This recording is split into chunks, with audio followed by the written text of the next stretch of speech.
The autumn came and Elliot decided to go to Paris for a while, partly to see how Isabel Gray and the children were getting on, and partly to make what he called a act of present in the capital. Then he meant to go to London to order some new clothes and incidentally to look up some old friends. My own plan was to go straight to London, but he asked me to drive up with him to Paris, and since that is an agreeable thing to do, I consented, and having done so, saw no reason why I should not spend at least a few days in Paris myself. We made the journey by easy stages, stopping at places where the food was good. Elliot had something the matter with his kidneys and drank nothing but vichy, but always insisted on choosing my half bottle of wine for me, and too good-natured to grudge me a pleasure he could not share, got a genuine satisfaction out of my enjoyment of a fine vintage. He was so generous that I had difficulty in persuading him to let me pay my share of the expenses, though I grew a little tired of his stories of the great whom he had known in the past. I liked the trip. Much of the country we drove through, just touched with the beginning of its autumn beauty, was very lovely. Having lunched at Fontainebleau, we did not arrive in Paris till afternoon. Elliot dropped me at my modest old-fashioned hotel and went around the corner to the Ritz. We had warned Isabel of our arriving, so I was not surprised to find a note from her awaiting me, but I was surprised at its contents. Come round the moment you get in. Something terrible has happened. Don't bring Uncle Elliot. For God's sake, come as soon as you can. I'm not less curious than anyone else, but I had to have a wash and put on a clean shirt. Then I took a taxi and went around the apartment in the Rue Saint-Gilles and was shown in the drawing room. Isabel sprang to her feet. Where have you been all this time? I've been waiting for hours. It was 5 o'clock, and before I could answer, the butler brought in the tea things. Isabel, her hands clenched, watching him with impatience. I couldn't imagine what was the matter. I've only just arrived. We dawdled over to lunch at Fontainebleau. God, how slow is he? Maddening, said Isabel.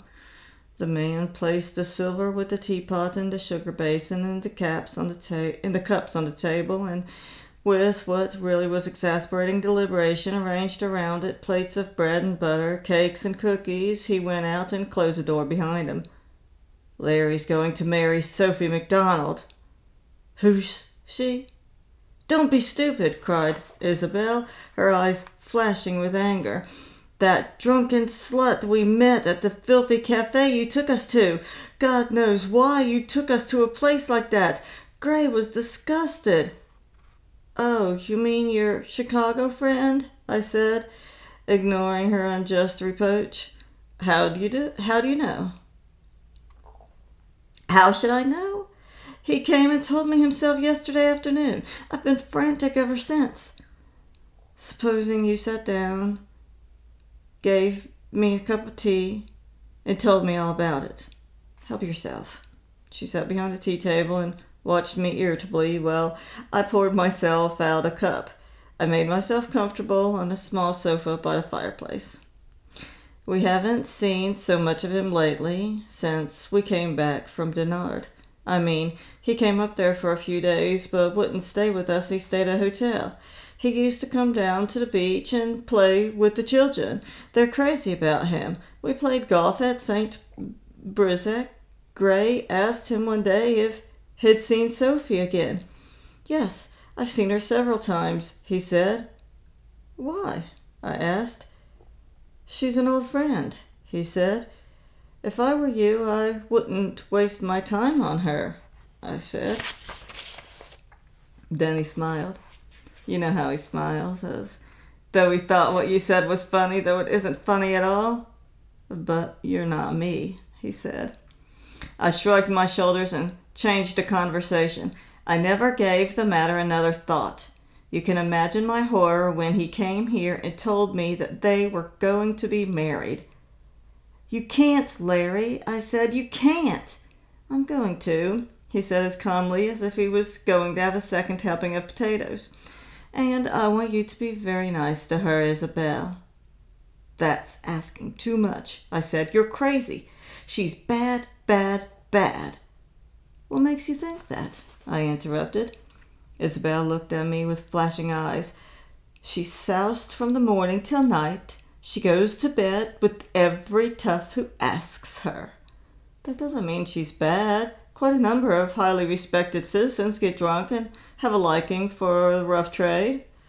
They're bad habits, like biting one's nails, but I don't know that they're worse than that. I call a person bad who lies and cheats and is unkind.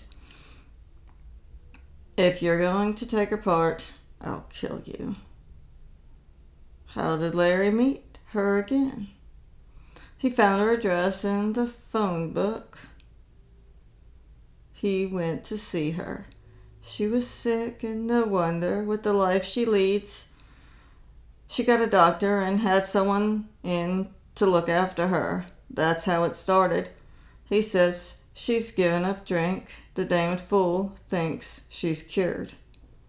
Have you forgotten what Larry did for Gray? He cured him, hasn't he? That's different. Gray wanted to be cured. She doesn't. How do you know? Because I know women. When a woman goes to pieces like that, she's done for. She can never get back. If Sophie's what she is, it's because she was like that always.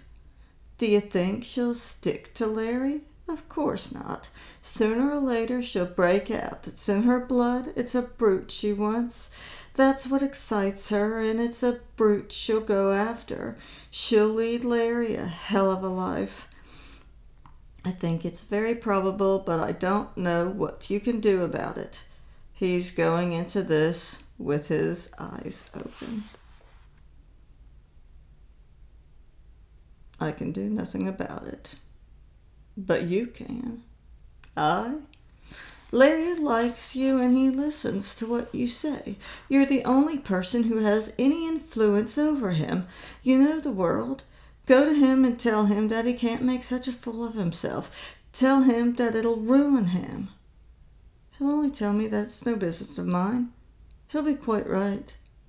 But you like him. At least you're interested in him. You can't sit by and let him make a hopeless mess of his life. Gray's his oldest and most intimate friend. I don't think it'll do any good, but I should have thought Gray was the best person to speak to him. Oh, Gray, she said impatiently, you know it may not turn out badly as you think. I've known 2 or 3 fellows, one in Spain and 2 in the East, who married whores, and they made them very good wives. They were grateful to their husbands for the security they gave them. I mean, they, of course, knew what pleases a man. You make me tired, do you think? I sacrificed myself to let Larry fall into the hands of a raging nymphomaniac. How did you sacrifice yourself? I gave Larry up for the one and only reason that I didn't want to stand in his way. Come off it, Isabel. You gave him up for a square-cut diamond and a sable coat. The words were hardly out of my mouth when a plate of bread and butter came flying at my head. By sheer luck, I caught the plate, but the bread and butter was scattered on the floor. I got up and put the plate back on the table. Your Uncle Elliot wouldn't have thanked you if you'd broken one of his Crown Derby plates. They were made for the 3rd Duke of Dorset, and they're almost priceless. Pick up the bread and butter, she snapped. Pick it up yourself, I said, seating myself again on the sofa. She got up, fuming, picked up the scattered pieces. And you call yourself an English gentleman? She exclaimed savagely. No, that's a thing I've never done in all my life. Get the hell out of here. I never want to see you again. I hate the sight of you. I'm sorry for that, because the sight of you always gives me pleasure.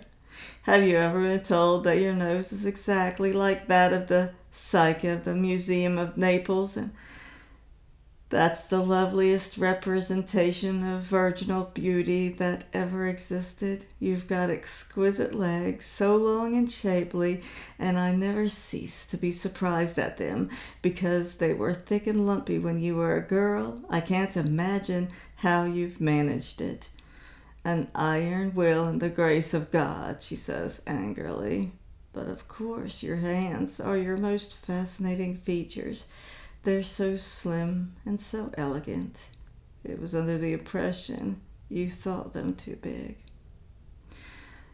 Not for your height and build. I'm always amazed at the infinite grace with which you use them, whether by nature of your art or never made a gesture without imparting beauty to it. They're like flowers sometimes, and sometimes like birds on the wing.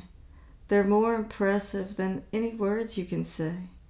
They're like the hands of El Greco's portraits. In fact, when I look at them, I'm inclined to believe Eliot's highly improbable story of you having been an ancestor who was a Spanish grandee.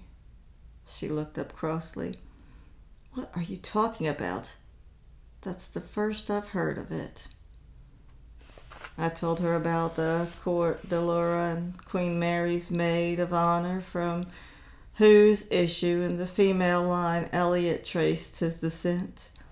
Meanwhile, Isabel contemplated her long fingers and her manicured, painted nails with complacency. One must be descended from someone, she said. Then, with a tiny chuckle, giving me a mischievous look in which no trace of rancor remained, she added, You lousy bastard. So easy is it to make a woman see reason if you only tell her the truth. There are moments when I don't positively dislike you, said Isabel. She came and sat on the sofa beside me, and slipping her arm through mine, leant over to kiss me. I withdrew my cheek. I will not have my face smeared with lipstick, I said. If you want to kiss me on the lips, which is what merciful Providence intended them for. She giggled, and her hand, turning my head toward her, with her lips pressed the thin layer of paint on mine. The sensation was far from unpleasant.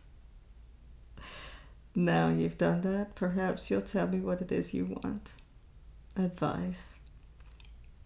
I'm quite willing to give you that, but I don't think for a moment you'll take it.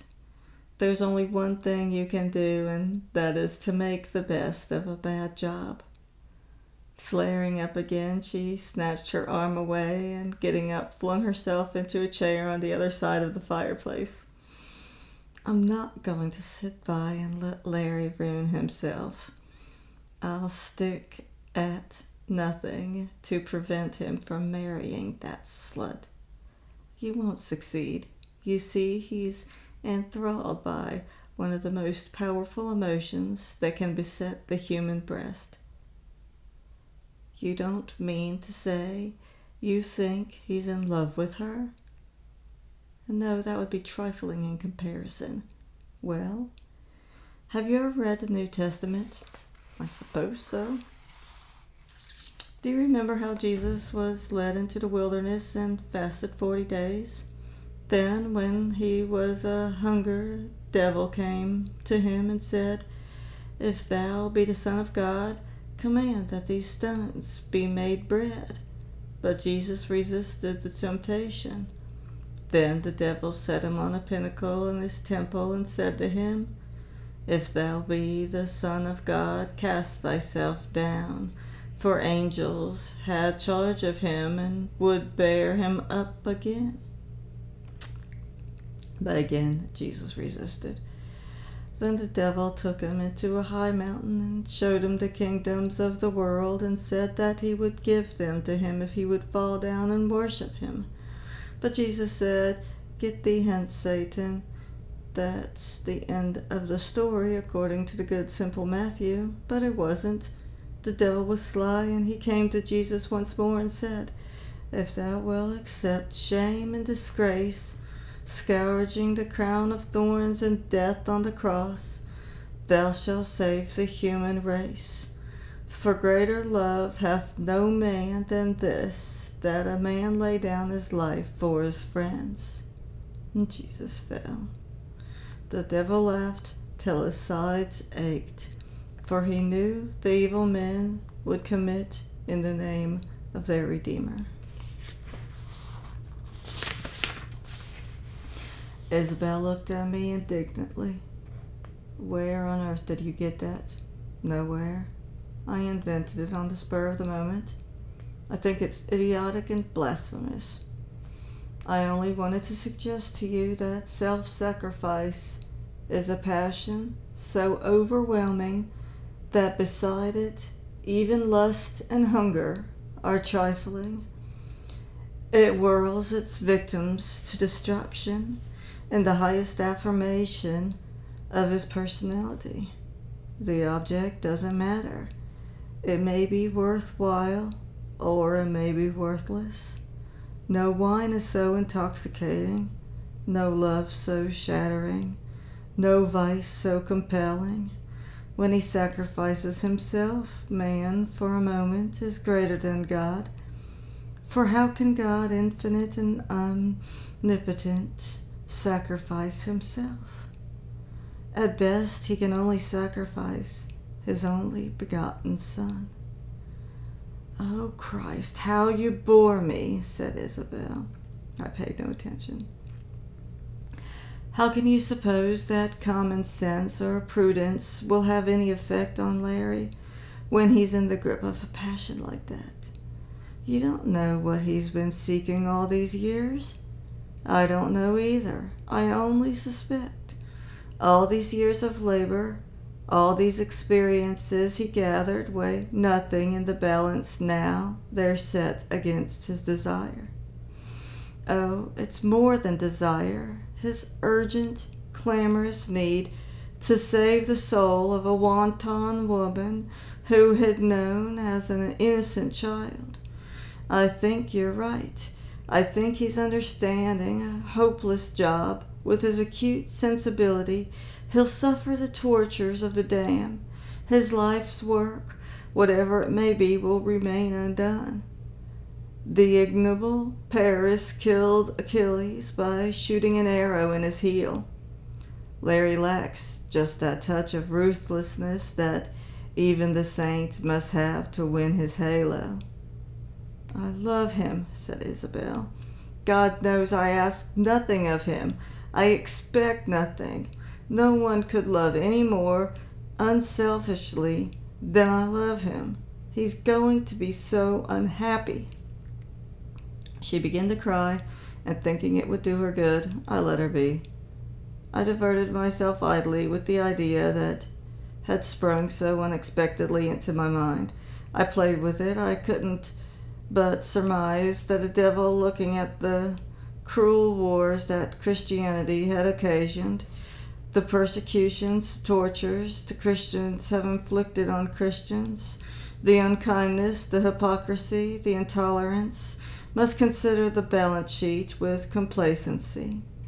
And when he remembers that he has laid upon mankind the bitter burden of the sense of sin that has darkened the beauty of the starry night and cast a baleful shadow on the passing pleasures of a world to be enjoyed, he must chuckle as he murmurs, "Give the devil his due." Presently, Isabel took a handkerchief from her bag and a mirror, and, looking at herself carefully, wiped the corners of her eyes. "Damned sympathetic, aren't you?" she snapped. I looked at her pensively, but did not answer. She powdered her face and painted her lips. "You said just now you suppose that he's been after all these years. What do you mean?"